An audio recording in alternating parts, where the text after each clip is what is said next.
Salut chers étudiants et bienvenue à cette vidéo qui sera la première d'une série de vidéos dans lesquelles j'exposerai le corrigé des exercices des travaux dirigés. Cette vidéo portera sur le corrigé du TD numéro 1, dans lequel les exercices seront consacrés au chapitre 1, la topographie, et à une partie du chapitre de climatologie. Les PDF contenant les questions sont disponibles sur la plateforme module de la FSDM. Vous pouvez les télécharger. L'exercice numéro 1 du TD porte sur les systèmes utilisés pour indiquer les coordonnées géographiques en degrés. Bien sûr, les coordonnées géographiques peuvent aussi être indiquées en grades. La majorité des cartes utilisent le système degré sexagésimal. Ce système sexagésimal dans lequel une unité est divisée en 60 sous-unités est utilisé généralement pour mesurer le temps. Heure égale 60 minutes et une minute égale 60 secondes. Et pour mesurer les angles, dans ce cas, un degré égale à 60 minutes et une minute est égale à 60 secondes. Les coordonnées sur les cartes sont souvent représentées en degrés sexagésimaux, mais les ordinateurs, les systèmes d'information géographique et autres calculateurs utilisent le système décimal. C'est pourquoi le travail de cartographie sur ces outils informatiques de cartographie des données spatiales nécessite la conversion du système sexagésimal au système décimal et vice-versa selon des formules simples. On nous demande dans le premier exercice de convertir des coordonnées géographiques du système sexagésimal vers le système décimal et d'autres coordonnées dans le sens contraire. Alors, pour bien comprendre les systèmes de coordonnées géographiques, faisons un petit rappel sur les coordonnées géographiques. Sur les bordures des cartes topographiques, nous avons deux types de coordonnées. Des coordonnées angulaires représentées par des angles et des minutes. Ces coordonnées angulaires sont dans le système sexagésimal. Ce sont des coordonnées basées sur un ellipsoïde terrestre dont les indications sont toujours indiquées sur les cartes topographiques. C'est l'ellipsoïde de Clark 1880 et une surface de projection qui est la surface de projection conique conforme de Lambert. C'est une projection conique séquente.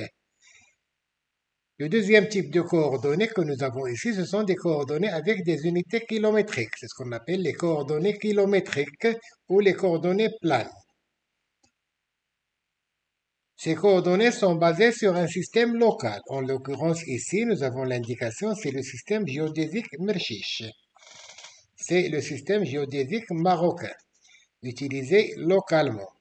Merchiche, c'est le centre de ce système.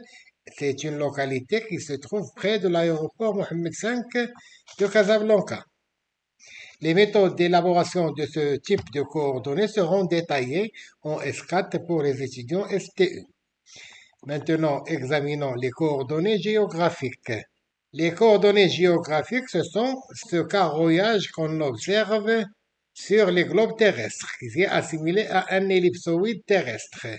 Il y a des parallèles et des méridiens. Sur le globe terrestre, il y a un parallèle d'origine qui est l'équateur, et à partir de ce parallèle d'origine, il y a des lignes qui lui sont parallèles vers le nord et vers le sud. Il y a ensuite un méridien d'origine qui est le méridien de Greenwich. Et à partir de ce méridien, d'autres méridiens partent vers l'est et vers l'ouest et convergent et se rejoignent au niveau des pôles nord et sud. Les parallèles matérialisent la latitude et les méridiens la longitude. Par chaque point à la surface de la Terre passe un parallèle et un méridien. Par exemple, par le point M passe un parallèle orienté est-ouest et un méridien orienté nord-sud. Pour comprendre la latitude et la longitude du point M, introduisant un peu de couleur. Le plan du méridien d'origine est en jaune. Le plan du méridien du point M est en vert et le plan équatorial est en rose. La longitude, c'est l'angle mesuré sur l'équateur entre les deux plans méridiens qui se croisent au niveau de l'axe de rotation de la Terre. Cet angle-là varie de 0 à 180 vers l'est et de 0 à 180 degrés vers l'ouest. C'est le même angle lorsqu'il est mesuré sur le plan du parallèle du point M. Alors, pour déterminer la valeur de la latitude ou du parallèle passant par M, on utilise la verticale au point M. La verticale ici passe par le point M et par le centre de l'ellipsoïde terrestre utilisé. Mais en réalité, la verticale, qui est la direction de la force de gravité de la Terre, n'est pas toujours orientée vers le même point. Elle dévie, car les masses ne sont pas réparties d'une façon homogène dans le globe terrestre. C'est pourquoi plusieurs ellipsoïdes représentant la surface de la Terre ont été élaborés et dont les centres ne sont pas forcément confondus avec celui de la Terre. On dit qu'ils ne sont pas géocentrés. Et c'est ce qui a poussé les géomaticiens à utiliser des systèmes géodésiques locaux qui sont plus précis. Alors, la verticale au point M, passant par le méridien de M, fait un angle avec le trait du même méridien passant par l'équateur. Cet angle-là, c'est la latitude. La latitude est un angle qui varie de 0 à 90 degrés vers le nord et de 0 à 90 degrés vers le sud. Alors maintenant, essayons de résoudre notre exercice. Convertir en degrés décimaux les coordonnées suivantes. Latitude 34 degrés 25 minutes 15 secondes nord. Longitude 4 degrés 35 minutes 25 secondes ouest. Alors, la formule pour convertir un degré sexagésimal en un degré décimal est simple. Le degré décimal est égal au degré sexagésimal plus les minutes divisées par 60 plus les secondes divisées par 3700. Donc, en degrés sexagésimaux, la coordonnée que nous avons, la première coordonnée, c'est-à-dire la latitude, qui est de 34 degrés 25 minutes 15 secondes, on applique la formule, ça devient 34 plus 25 sur 60 plus 15 sur 3700. Et on trouvera 34,42 degrés nord. Donc, c'est un degré décimal. Chaque degré est réparti en 100 minutes. Pour la longitude, qui est de 4 degrés 35 minutes 25 secondes ouest, on applique la formule et devient 4,59 degrés ouest. Donc la latitude, 34 degrés 25 minutes 15 secondes nord, dans le système sexagésimal, est égale à 34,42 degrés nord dans le système décimal. Et la longitude qui est de 4 degrés 35 minutes 25 secondes ouest est égale à 4,59 degrés ouest. Alors maintenant, la réciproque. Convertir en degrés sexagésimaux les coordonnées suivantes. Latitude 34,32 nord, la longitude 4,56 degrés ouest. Alors ici, il n'y a pas de formule mathématique. Il y a simplement une méthode, une démarche à suivre, une démarche simple. Alors 34,32 degrés nord, le nombre avant la virgule indique les degrés, c'est-à-dire 34 degrés. Généralement, même dans le passage du degré sexagésimal au système décimal, les chiffres avant la virgule ne changent pas. Donc ce sont les degrés. Mais les chiffres après la virgule, pour avoir les minutes, il faut les multiplier par 60. Et on obtient 0,32, qui est les chiffres après la virgule, qu'on multiplie par 60, c'est 19,2. Alors, dans ce résultat, nous avons 19 minutes. Pour avoir les secondes dans le système sexagésimal, il faut multiplier le chiffre après la virgule par 60. Donc 0,2 fois 60 correspond à 12. Nous avons donc 34 degrés, 19 minutes et 12 secondes. Donc c'est la latitude dans le système sexagésimal. Donc 34,32 degrés nord du système décimal devient 34 degrés 19 minutes 12 secondes nord du système sexagésimal. La longitude maintenant, 4,56 degrés ouest. On applique la même démarche. Le nombre avant la virgule indique les degrés, donc c'est 4 degrés. Multiplier le nombre après la virgule par 60, 0,56 fois 60 égale à 33,6. Ici, les chiffres avant la virgule, ce sont les minutes, 33 minutes. Mais le chiffre après la virgule, il faut le multiplier par 60 pour avoir les secondes dans le système sexagésimal. Donc, la longitude devient 4 degrés 33 minutes 36 secondes ouest dans le système sexagésimal. Donc, la longitude 4,56 degrés ouest du système décimal devient 4 degrés 33 minutes 36 secondes ouest du système sexagésimal. Et la latitude, donc 34,32 degrés nord, devient 34 degrés 19 minutes 12 secondes de nord. Alors, sur l'exercice 2, on nous donne un extrait de carte, d'une carte topographique, et on nous demande quels sont l'ellipsoïde et la surface de projection utilisée pour la carte ci-dessous. On nous demande de lire les coordonnées géographiques du point X se trouvant sur la carte et les convertir en degrés décimaux. Nous avons donc le point X ici, et nous avons des tiretés qui indiquent ici les coordonnées exactes de ce point X. Ensuite, on nous demande de lire les coordonnées rectangulaires ou kilométriques et les donner en mètres. Alors, pour la première question, on peut lire sur la carte de la figure, comme sur toutes les cartes, les caractéristiques géodésiques utilisées. Donc, j'ai mis en titre les caractéristiques géodésiques qu'on trouve sur la carte et on lit que l'ellipsoïde utilisé est l'ellipsoïde de Clark 1880. Et la surface de projection utilisée est la projection conique conforme de Lambert. Le datum utilisé pour les coordonnées cartographiques est le datum de Merchisch, qui est un datum local qui utilise des coordonnées kilométriques. Et le datum marocain de Merchisch est divisé en 4 parties. Donc, cette carte appartient à la zone nord du Maroc. Donc, le datum utilisé s'appelle datum de Merchisch, système Nord-Maroc. Donc, cette dernière question n'était pas demandée.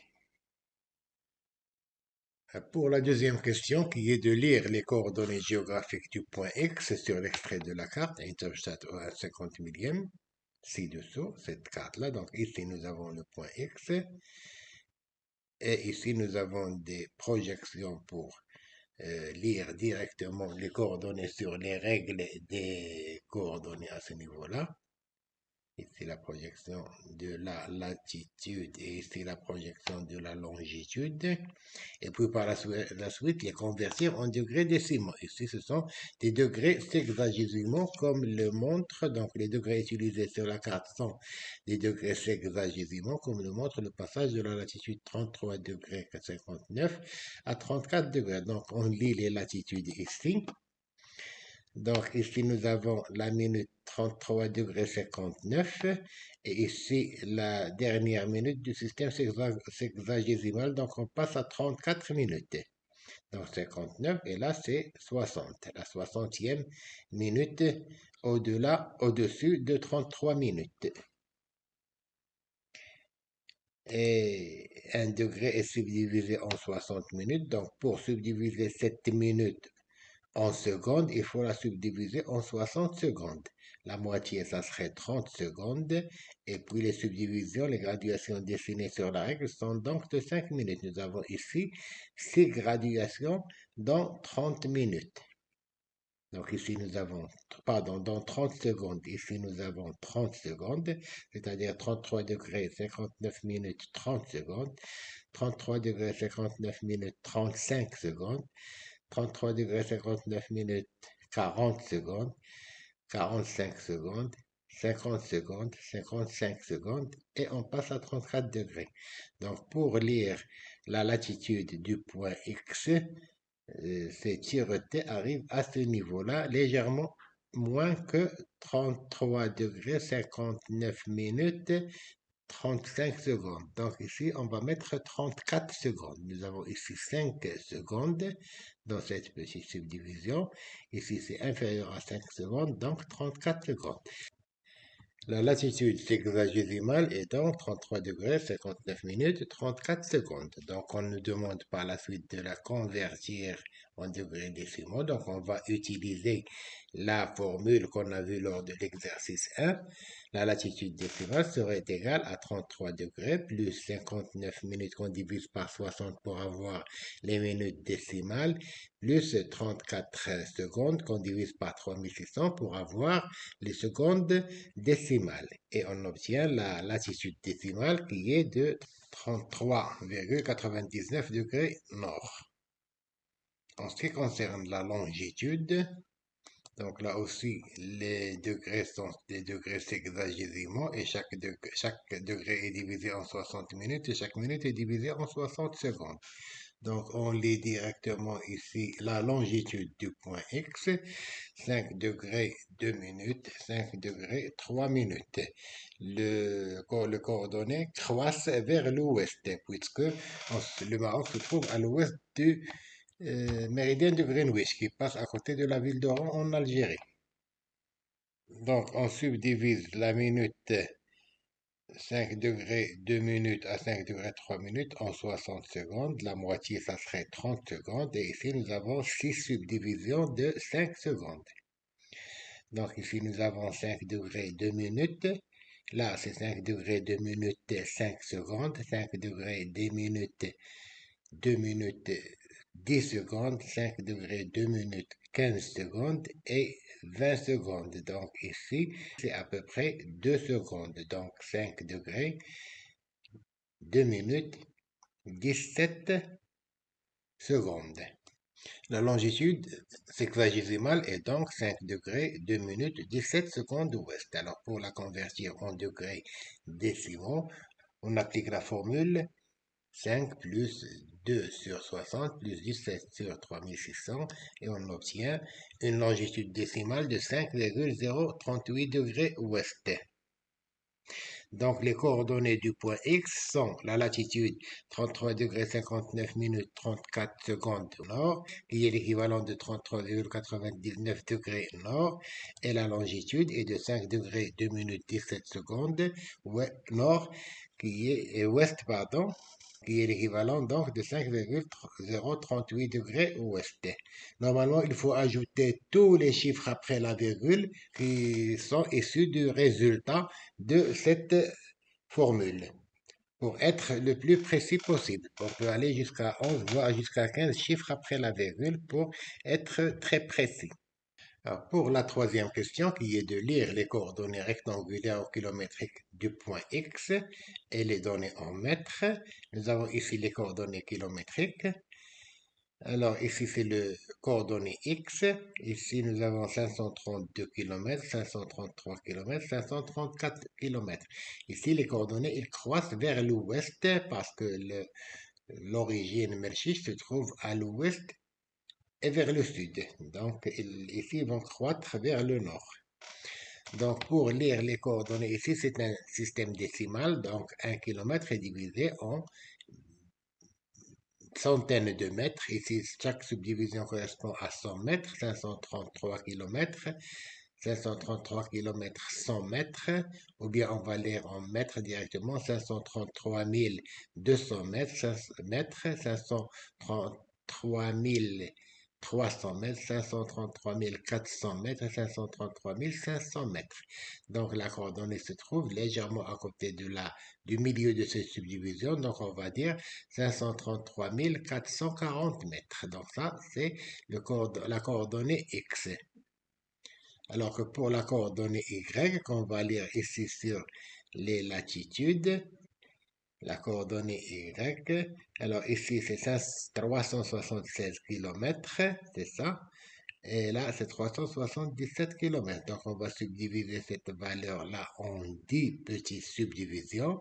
Donc, qui vont donc ici 376 km, 100 mètres, 200 mètres, 300 mètres, 400 mètres, 500, 600, 700, 800, 900 mètres. Donc, la coordonnée se trouve légèrement au-dessus de 900 mètres ici, 376 1900 mètres, donc on va ajouter 10, 376 910 mètres. Donc voici la coordonnée Y de ce point X. Et ici, ils sont donnés directement en mètres, soit ici en kilomètres ou bien en mètres. Exercice 3, calcul des distances. On nous demande de 1. Calculer la distance sur la surface terrestre entre deux points A et B dont les coordonnées sont respectivement 30 degrés ouest, 55 degrés nord et 30 degrés ouest, 10 degrés nord. Puis on nous demande aussi de calculer la distance sur la surface terrestre entre deux points A et B se trouvant sur l'équateur et dont les coordonnées sont respectivement 30 degrés est et 120 degrés est. On nous demande de calculer la distance entre deux points de la surface de la Terre, connaissant seulement leurs coordonnées géographiques. Quand on veut parler de la distance entre deux localités, par exemple Tanger, à vol d'oiseau, nous formons une image mentale d'une ligne droite, comme la distance la plus courte entre ces deux localités. Mais en réalité, sur la surface de la Terre, la distance la plus courte n'est pas une ligne droite, mais c'est la longueur d'un arc de cercle qui passe par ces deux points. Prenons par exemple sur la surface de la Terre deux villes. Prenons par exemple Casablanca et Le Caire et calculons la distance entre ces deux villes. Google Earth nous donne une distance de 3693, quelques centièmes de kilomètre. Sur la carte, cette distance apparaît comme une droite. Mais vu d'un autre côté, cette droite n'est pas vraiment une droite, mais un arc de cercle. Donc, ce qu'on va chercher, c'est la longueur de cet arc de cercle. Vu de côté, on va voir que la distance, ou bien la trajectoire, suit la courbure de la Terre. Et pour déterminer cette distance connaissant seulement ses coordonnées, il faut connaître l'angle entre ces deux points. On va découper un quartier de la Terre sous cet arc de cercle pour voir l'angle que font ces deux villes avec le centre de l'ellipsoïde et les rayons terrestres. Pour calculer l'arc de cercle, on va utiliser ces deux paramètres. La formule de calcul de la longueur L d'un arc de cercle dépend de l'unité dans laquelle l'angle alpha est exprimé. Alors, si on prend alpha en radians, L égale alpha fois R. La longueur de l'arc de cercle est égale à l'angle en radians fois le rayon en kilomètres. On sait que pi radian ou 3,14 radians correspond à 180 degrés. Si l'angle alpha est en degrés, et dans ce cas, L est égal à alpha fois pi fois R fois le rayon terrestre sur 180. Alors, si l'angle alpha est en grade, dans ce cas, la longueur de l'arc du cercle est égale à alpha fois pi fois r sur 200. De cette façon, on peut calculer la longueur de l'arc de cercle, ou bien la distance entre deux villes, ou bien deux points sur la surface de la Terre. Alors, revenons à notre première question. Calculer la distance sur la surface terrestre entre deux points A et B dont les coordonnées sont respectivement 30 degrés ouest, 55 degrés nord et 30 degrés ouest, 10 degrés nord. Les deux localités sont situées sur le méridien de 30 degrés ouest, ou bien les deux points. Les deux points sont situés sur le méridien de 30 degrés ouest, comme on le voit sur ce globe terrestre. Donc 30 degrés ouest, c'est ici. Donc les deux méridiens, les deux points se trouvent sur ce méridien. Le point A se trouve à 30 degrés ouest et 55 degrés nord. Le point P se trouve à 30 degrés ouest et 10 degrés nord. Ici, le carrelage, il se fait tous les 15 degrés. 0, 15 degrés, 30 degrés, et ainsi de suite. 60 degrés, et la même chose en haut. Donc ici, 15 degrés, 30 degrés, 45 degrés, et là, c'est 55 degrés pour le point A. Donc, pour calculer la distance entre ces deux points, on va découper la surface de la Terre pour voir ici l'angle 55 degrés, c'est-à-dire la latitude 55 degrés et la latitude 10 degrés. Et l'angle alpha, c'est la différence entre la latitude 55 degrés et la latitude 10 degrés. La différence en latitude est 45 degrés, soit pi sur 4. Bien 190 sur 4, qui est pi sur 4 en radians, ou 3,1415, etc., divisé par 4. Donc, pour déterminer la distance en kilomètres sera donc en radians. La distance est égale à alpha fois r. Donc, alpha, c'est pi sur 4, 3,14, etc. sur 4, fois le rayon de la Terre, 6371 km. Soit la distance entre ces deux points est de 5003,77 km. Si on prend alpha en degrés, on appliquerait la formule pour les unités de l'angle en degrés. Alpha fois pi fois r sur 180. Et dans ce cas, la distance, c'est l'angle alpha en degrés fois 6371 km fois pi, 3,141592 sur 180. Ceci va donner la même distance. Donc l'un valide l'autre, la même distance. Pour le deuxième arc de cercle, calculer la distance sur la surface terrestre entre deux points A et B se trouvant sur l'équateur. Les deux appartiennent à l'équateur, dont les coordonnées sont respectivement 30 degrés Est et 120 degrés Est. Dans ce cas, les deux points se trouvent sur l'équateur, c'est-à-dire la latitude est égale à 0. Mais leur longitude change. Seule la différence en longitude compte. Les deux points se trouvent à l'est du méridien de Greenwich. L'angle alpha est de 120 degrés que nous avons ici, moins 30 degrés, ça nous donne 190 degrés. Ou pi sur 2 en radian, 90 en degrés, et ou bien pi sur 2 en radian. Si on veut calculer la distance en utilisant l'angle en radian, on multiplie donc l'angle fois le rayon en kilomètres. Donc la distance est égale à alpha fois r. En application numérique, alpha c'est pi sur 2 fois 6371 égale à 3,141592, etc., etc. sur 2. Pi sur 2. Alors, le résultat fois 6371, ça nous donne 10 007,54 km. Normalement, le calcul en degrés doit valider, on doit trouver la même valeur.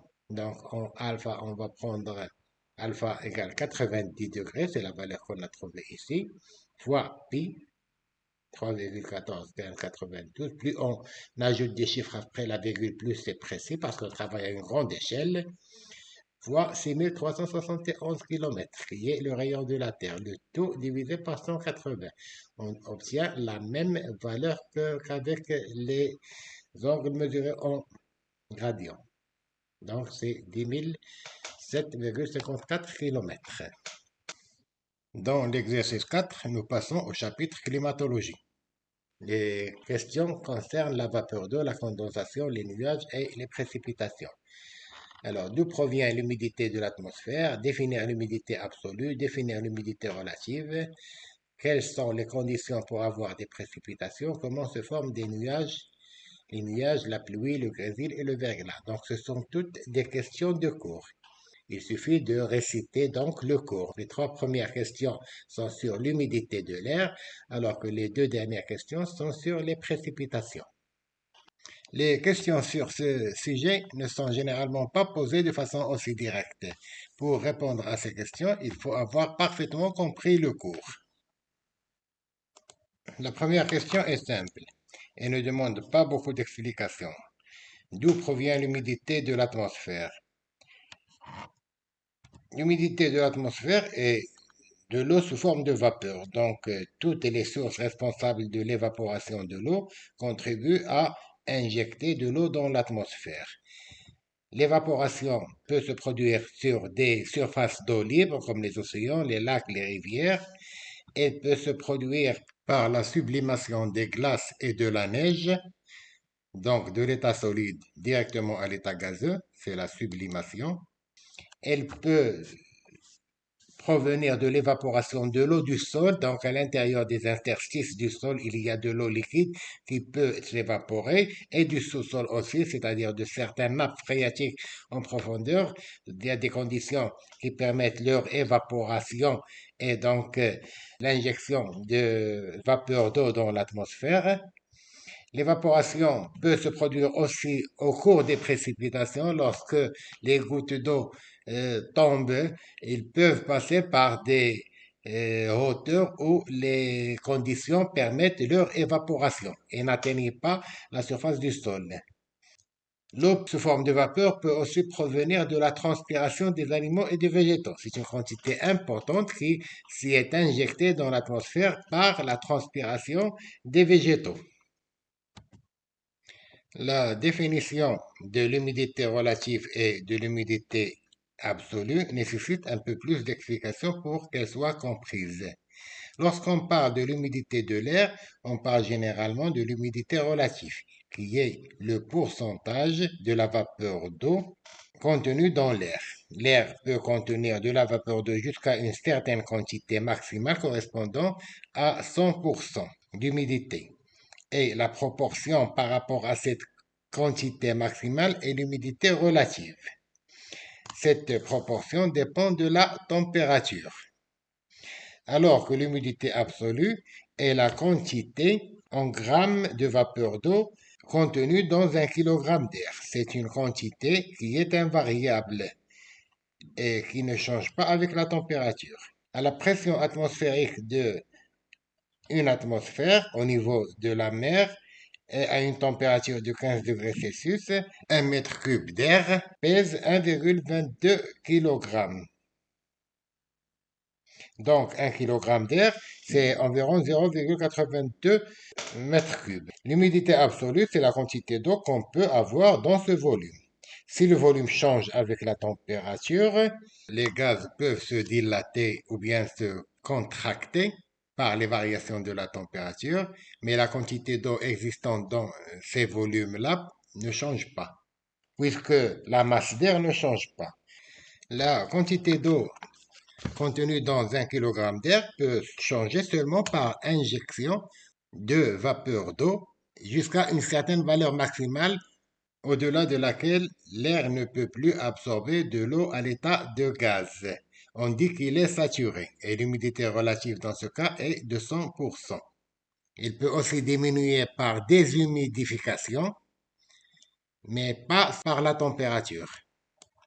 Ce graphique, qui s'appelle le graphique psychométrique, va nous permettre de comprendre ces différents types d'humidité.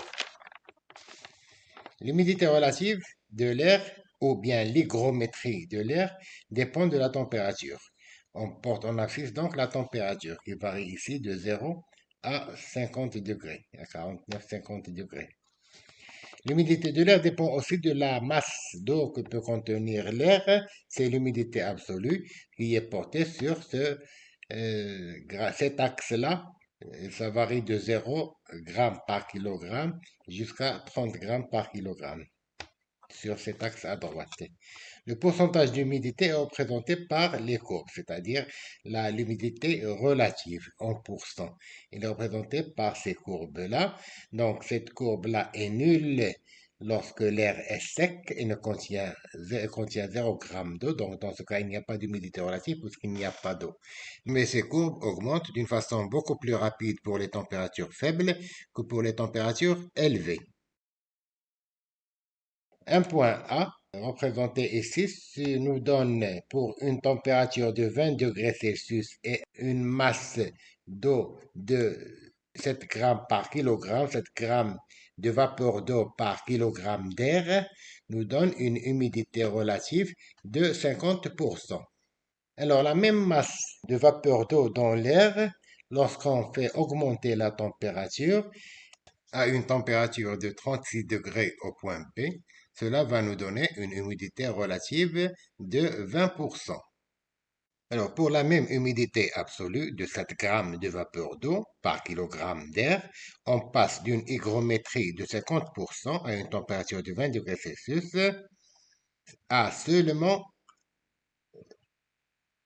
une humidité relative de 20% à une température de 36 degrés Celsius. Lorsque l'air se réchauffe de 20 à 35 degrés, la quantité d'eau ne change pas dans l'air, mais c'est l'humidité relative qui diminue. Nous avons le même poids d'eau et le même poids de l'air, mais ce qui a changé, vous l'avez compris, c'est le volume. Avec la température, l'air se dilate et grandit de volume. Donc la quantité d'eau existante devient plus faible et l'air peut absorber plus d'eau. En injectant plus de vapeur d'eau dans l'air, l'humidité relative peut augmenter à la même température. Par exemple, à partir du point P, en humidifiant l'air, en faisant évaporer plus d'eau sur le même isotherme, c'est-à-dire 36 degrés, jusqu'au point C, où l'humidité relative peut monter jusqu'à 80%, avec une humidité absolue de 30 grammes par kilogramme. C'est le maximum de vapeur d'eau que peut contenir l'air. Lorsqu'il atteint cette valeur, l'air est saturé. Et il faut des températures plus faibles pour que la vapeur d'eau se transforme en liquide. La courbe de 100% d'humidité relative, qui est l'humidité saturante de l'air, et la courbe de passage des vapeurs d'eau à l'état gazeux vers l'état liquide, des gouttelettes se forment et deviennent visibles. Les valeurs de l'humidité absolue de cette courbe d'humidité relative saturante, c'est-à-dire 100% d'hygrométrie de l'air, sont faibles pour les températures faibles. Elles sont de 3 grammes par kilogramme pour moins 5 degrés Celsius et montent jusqu'à 30 grammes par kilogramme à 32 degrés Celsius. L'air peut absorber 10 fois plus d'eau entre ces deux températures. Quatrième question, quelles sont les conditions pour avoir des précipitations? Alors, pour faire dans la simplicité, on peut répondre par les conditions de formation des précipitations sont l'ascension ou l'ascendance de l'air contenant une certaine quantité de vapeur d'eau. Lorsque cette quantité de vapeur d'eau atteint la saturation, c'est-à-dire l'humidité relative est à 100%, les vapeurs d'eau se condensent en gouttelettes de faible dimension, assez grosses pour être visibles, mais assez légères pour rester en suspension. Ce sont les nuages. Alors, pour que ces gouttelettes puissent retomber, il faut qu'ils grossissent et qu'ils atteignent un poids qui leur permettra de précipiter, mais les gouttelettes ne peuvent pas grossir tout simplement. Il faut qu'il y ait des noyaux de condensation sur lesquels ils doivent s'accrocher et s'agglomérer pour atteindre un poids qui leur permettra de précipiter.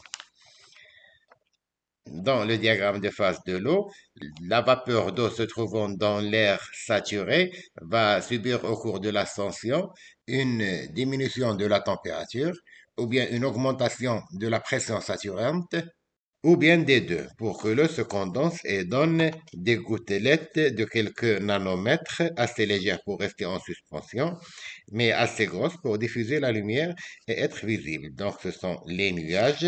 Les gouttelettes ne peuvent continuer à grossir simplement, car les molécules d'eau s'échappent de la masse liquide de la gouttelette.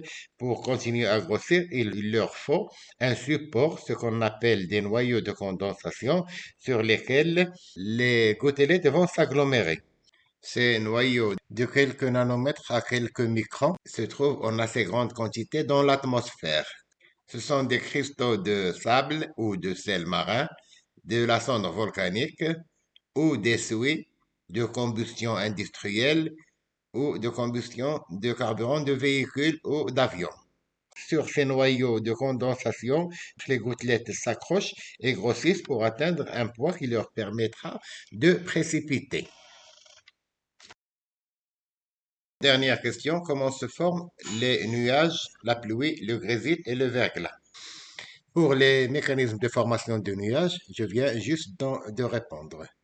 Le type de précipitation qui arrive sur la surface du sol dépend de la température qui règne sur la trajectoire des gouttelettes ou des flocons de neige au cours de leur chute. Si l'air est froid, inférieur à 0 degré Celsius sur toute la trajectoire, c'est la neige qui tombe. Si les flocons passent par une masse d'air chaude, ils fondent et deviennent des gouttes de pluie. Si la surface est froide, inférieure à 0 degré Celsius, les gouttes s'écrasent au sol, gèlent et forment une surface verglaçante. On parle de pluie verglaçante. Si la partie de la trajectoire froide juste avant la surface est plus longue, les gouttes gèlent en surface et donnent du grésil. S'il y a un courant d'air ascendant assez puissant qui empêche les grêlons de tomber, ils grandissent et tombent sous forme de grêle lorsqu'ils atteignent un point qui leur permet de précipiter. Je vous remercie et à la prochaine vidéo.